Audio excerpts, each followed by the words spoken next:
Market open होने में सिर्फ 15 मिनट बाकी हैं। तुमने रात भर एक एंट्री प्लान की है, लेवल डिसाइड किया, स्टॉप लॉस सोचा, सब कुछ रेडी है। मार्केट खुला, लेवल हिट हुआ, पर तुम उस वक्त ऑफिस में हो, लैपटॉप बंद और एक मीटिंग चल रही है। जब फोन उठाया तो मार्केट मूव कर चुकी थी और तुम्हारा प्लान सेटअप एग्जीक्यूट नहीं हो पाया था तुम्हारे बिना। अब सोचो, अगर एक सिस्टम होता जो तुम्हारी एग्जैक्ट स्ट्रैटेजी फॉलो करता बिना तुम्हारे हाथ लगाए, तो क्या ये सिचुएशन अलग होती? हाय एवरीवन, मैं हूँ राधिका। इन सब सवालों का जवाब समझने के लिए हम पहले समझेंगे कि एल्गो प्लेटफॉर्म एक्चुअली काम कैसे करता है, फिर देखेंगे इसके रियल प्रोज और कॉन्स क्या हैं, और आखिर में ये भी क्लियर करेंगे कि ये बिगिनर्स के लिए है या सिर्फ एक्सपीरियंस ट्रेडर्स के लिए, और एक ट्रस्टवर्दी प्लेटफॉर्म कैसे चुने। तो चलो शुरू करते हैं। अगर तुम इन टॉपिक्स के बारे में और जानना चाहते हो तो डिस्क्रिप्शन में दिए गए लिंक्स जरूर चेक करो। क्या तुमने कभी सोचा है कि जब तुम ट्रेडिंग ऐप पे एक ऑर्डर प्लेस करते हो, वो एक्सचेंज तक पहुंचने में एक्चुअली कितना टाइम लगता है? एक एवरेज इंसान का रिएक्शन टाइम होता है रफली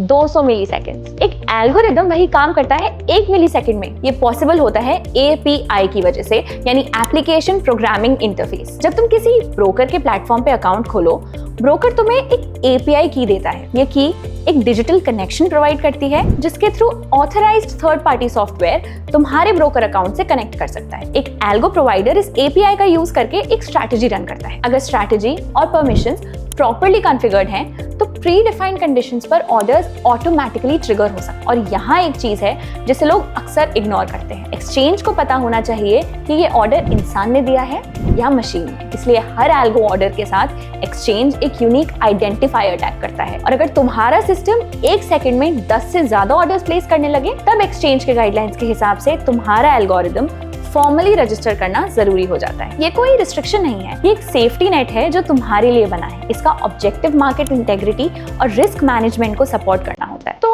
अगर एल्गोरिदम इतना फास्ट और कंसिस्टेंट है, सब इसको यूज क्यों नहीं करते? क्या कोई डाउनसाइड भी है? अब वो 8:45 AM वाली सिचुएशन याद करो। तुमने एक परफेक्ट एंट्री प्लान की थी, लेवल हिट हुआ और तुम मीटिंग में थे। एल्गोरिदम होता तो वो ट्रेड एग्जीक्यूट हो जाता। लेकिन यही सिनेरियो तभी काम करता है जब एल्गोरिदम के पीछे सही लॉजिक हो और प्लेटफॉर्म ट्रस्टवर्दी हो। यही वो जगह है जहां प्रोज और कॉन्स दोनों आते हैं। पहले प्रोज, पहला है स्पीड। एक इंसान का एवरेज रिएक्शन टाइम रफली 200 मिली सेकेंड्स होता है। एक एल्गोरिदम डिपेंडिंग ऑन इंफ्रास्ट्रक्चर उससे कई गुना फास्ट एग्जीक्यूट कर सकता है, और रियल ट्रेड्स में ये फर्क काउंट करता है। दूसरा, इमोशन नहीं। एल्गोरिदम इमोशनल बायसेस से इन्फ्लुएंस नहीं होता और प्री डिफाइंड रूल्स फॉलो करता है। तीसरा है बैक टेस्टिंग। तुम अपनी स्ट्रैटेजी को पहले हिस्टोरिकल डेटा पे टेस्ट कर सकते हो, लाइव मार्केट में उतरने से पहले। अब आते हैं कॉन्स पे। पहला, मार्केट हमेशा रैशनल नहीं होती। सडन अनएक्सपेक्टेड इवेंट्स में एल्गोरिदम वही करेगा जो उसे प्रोग्राम किया गया है, चाहे कॉन्टेक्स्ट बिल्कुल अलग हो। 2020 के एक्सट्रीम वॉलेटिलिटी फेज में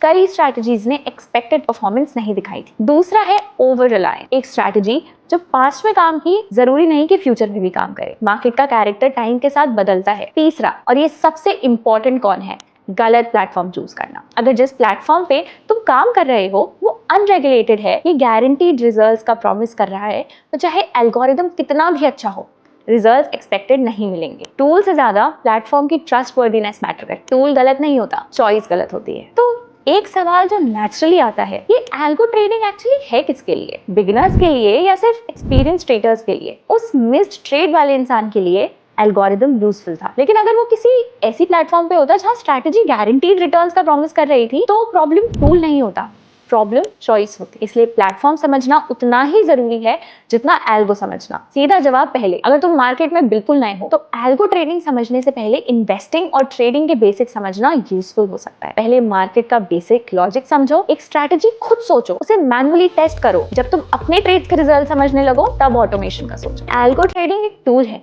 और कोई भी टूल तब काम आता है जब तुम जानते हो उसे कब और क्यों यूज करना है। और एक्सपीरियंस ट्रेडर्स के लिए भी एक इंपॉर्टेंट चीज है, इंडिया में एल्गो प्लेटफॉर्म्स के लिए एक्सचेंज ने कुछ गाइडलाइंस डिफाइन की हैं। API बेस्ड एग्जीक्यूशन मॉडल्स में इन्वेस्टर की रिस्पॉन्सिबिलिटीज और प्रोवाइडर की रिस्पॉन्सिबिलिटीज प्लेटफॉर्म स्ट्रक्चर और एप्लीकेबल रेगुलेशंस के हिसाब से डिफाइन होती है। मतलब जिम्मेदारी तुम्हारी भी है। प्लेटफॉर्म्स भी दो तरह के होते हैं। व्हाइट बॉक्स प्लेटफॉर्म्स अपना लॉजिक ओपनली दिखाते हैं, तुम देख सकते हो एल्गोरिदम कैसे सोच रहा है। और ब्लैक बॉक्स प्लेटफॉर्म्स अपनी इंटरनल लॉजिक शेयर नहीं करते। प्लेटफॉर्म यूज करने से पहले उसका रेगुलेटरी स्टेटस, डिस्क्लोजर्स और कंप्लायंस फ्रेमवर्क जरूर वेरीफाई करें। तो अगर तुम कोई भी एल्गो प्लेटफॉर्म एक्सप्लोर करने का सोच रहे हो, ये 3 चीजें पेपर पे लिख लो। ब्रोकर ऑफिशियली एक्सचेंज के साथ रजिस्टर्ड है या नहीं, एल्गो प्रोवाइडर की रेगुलेटरी क्रेडेंशियल्स, डिस्क्लोजर्स और ब्रोकर इंटीग्रेशंस वेरीफाई किए गए हैं या नहीं। जो स्ट्रैटेजी दिखाई जा रही है उस पर कोई अश्योर्ड रिटर्न या गारंटीड प्रॉफिट का क्लेम है या नहीं। अगर तीसरे पॉइंट पे आंसर हाँ है, वो प्लेटफॉर्म छोड़ना ही बेटर है। कोई भी प्लेटफॉर्म जो रिटर्न्स गारंटी करे वो मार्केट की बेसिक रियलिटी के अगेंस्ट काम कर रहा है। अगर तुम्हारा कोई सवाल है